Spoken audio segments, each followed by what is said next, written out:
రైతులకు కాంగ్రెస్ ప్రభుత్వం ఎప్పుడూ అండగా ఉంటుందన్నారు చొప్పదండి ఎమ్మెల్యే మేడిపల్లి సత్యం. దేశంలో ఏ రాష్ట్రంలో లేని విధంగా ఏడాదిన్నర కాలంలో రైతులకు 1,04,000 కోట్ల రూపాయలు ఖర్చు చేసి అన్నదాతలకు రాష్ట్ర ప్రభుత్వం అండగా ఉందన్నారు. 25 లక్షల మంది రైతులకు 21,000 కోట్ల రుణమాఫీ చేశామని చెప్పారు. గత ప్రభుత్వంలో వరి వేస్తే కేసీఆర్ ఉరి అన్నాడని గుర్తు చేశారు. తమ ప్రభుత్వం రైతులకు బోనస్గా 500 రూపాయలు ఇస్తోందన్నారు. రైతు భరోసా కింద 9 రోజుల్లో 9,000 కోట్ల రూపాయలను రైతుల ఖాతాల్లో రాష్ట్ర ప్రభుత్వం వేసిందన్నారు. రాజన్న సిరిసిల్ల జిల్లా బోయిన్పల్లి మండలంలో రైతు సంబరాలు నిర్వహించారు. ఈ కార్యక్రమంలో చొప్పదండి కాంగ్రెస్ ఎమ్మెల్యే మేడిపల్లి సత్యం పాల్గొని మాట్లాడారు.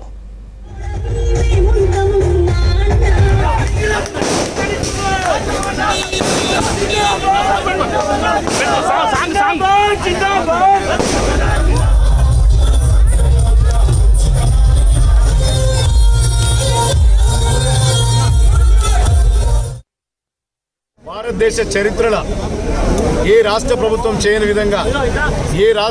విధంగా తెలంగాణ రాష్ట్రంలో రైతుల సంక్షేమం కోరి ఇక్కడ రేవంత్ రెడ్డి గారి ప్రభుత్వం ఈ సంవత్సరంన్నర కాలంలో 1,04,000 కోట్ల పైగా రైతాంగ సంక్షేమం కోసం ఈ ప్రభుత్వం వెచ్చించింది. మరీ ముఖ్యంగా 21,000 కోట్ల రుణమాఫీ, 25 లక్షల మంది రైతులకు 2 లక్షల లోపు రుణాల్ని 25 లక్షల మంది రైతులకు ఉపయోగపడే విధంగా 21,000 కోట్ల రుణమాఫీ చేసిన ఘనత ఇక్కడ తెలంగాణ ప్రభుత్వం గౌరవ ముఖ్యమంత్రి రేవంత్ రెడ్డికి. అంతేకాదు గతంలో ప్రభుత్వాలు నాట్ల నుంచి కోతల వరకు రైతు బంధు చేస్తున్నారు. కానీ మేము 9 రోజుల్లో 9,000 కోట్ల రైతు భరోసానిచ్చి ఇలా నాట్ల కంటే ముందే రైతులకు అండగా నిలుస్తుంది కాంగ్రెస్ పార్టీ ప్రభుత్వం. ఇలా రైతు బీమా కానీ, పంటల బీమా కానీ ఏ తీసుకున్నా కూడా ఫార్మర్ సెంట్రిక్గా తెలంగాణ రాష్ట్రం ముందుకు పోతుంది. గతంలో వరి ధాన్యం కొనుగోలు కేంద్రాలు నిర్వహించినప్పుడు అప్పుడు ఏం చెప్పిండు అప్పుడున్నటువంటి ముఖ్యమంత్రి కేసీఆర్ గారు, వరేస్తే ఉరేసుకున్నట్టే అని చెప్పిండు.